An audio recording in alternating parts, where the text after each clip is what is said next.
If you feel the world is unfair, then it's very natural to think, I might as well cheat too. The ticket out is not a nicer car. It's not a bigger house. It's not better clothes. The ticket out is independence. If you are stuck in a low-income job and you feel like there's no way out. What advice, based on all you know about money and finance, can you give to somebody who is maybe, making $1,000, $1,000, $2,000 a month, covers their rent just about, doesn't have a lot of money left over? What is the best way to go from that position to a position of wealth, in your view? A lot of what's probably giving you stress in life is that you don't have control over what you're doing. And if you view every dollar of savings that you have as a bit of your future that you own and control, then I think that mindset can shift pretty dramatically. And it's like, that's the ticket out. The ticket out is not a nicer car. It's not a bigger house. It's not better clothes. The ticket out is independence. That's what's going to give you the better career. It's what's going to make you happier. It's what's going to make you healthier. And the only thing that's going to give you independence is having enough money saved up so that you can choose where you want to live, maybe even what job you want.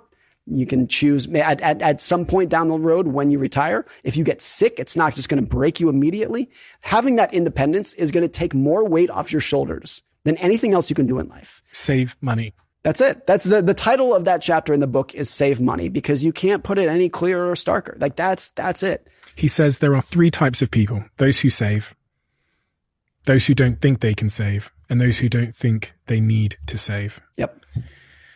3 types of people. Which one are you? Those who save, those who don't think they can save, and those who don't think they need to save. I tell you what, I've been all 3 in my life. That's interesting. I've always been a saver. No, I haven't. And see I think that's actually very rare that you change who you are. Really? On the nature-nurture spectrum, I actually think, and this is kind of disappointing to talk about. It's not fun to talk about, but on the nature-nurture spectrum, I think a lot of money is nature. Warren Buffett talks about the people who have the money mind, which means like either they get it or they don't. And if they get it instantly. And if they don't, they'll get it never at all. If you are stuck in a low-income job and you feel like there's no way out, you feel like you don't have the opportunity to work your way up the ladder, become an entrepreneur, you feel like you're stuck in this position, buying a lottery ticket might be the only thing in life that gives you a little bit of hope. It might be what feels like literally your only ticket to get out.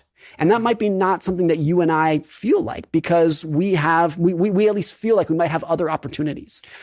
You're so right, because when I gambled, what I then did the same day before the result of my bet or my lottery ticket came in, and I said this to my team the other day, is I would go on Rightmove and like Auto Trader and look at stuff that I would buy if I won. Yeah. But if you feel the world is unfair, then it's very natural to think, I might as well cheat too. If the world's unfair, why not? Might as well cheat.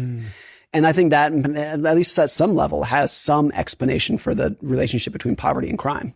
That word hope is so true. I think it's true too. Gives you just a glimpse of hope, because it gives you, even if it's a 0.00001% chance. If it's the only thing in your day that made you smile a little bit, made you feel like you had a little bit of hope, then I get why they do it. Yeah. The other thing that I think a lot about here is that if you are in a low income job and you're working graveyard shifts and you're exhausted and you're taking 3 buses to get your kids to school, if the only thing that day that gives you a little bit of pleasure is a cigarette and some alcohol, I get it.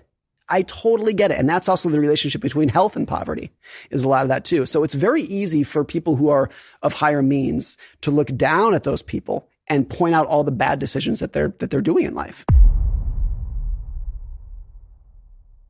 Hello, my name is Stacy, and whenever I pick my phone, the only podcast I listen is Foresight FM. You're the best.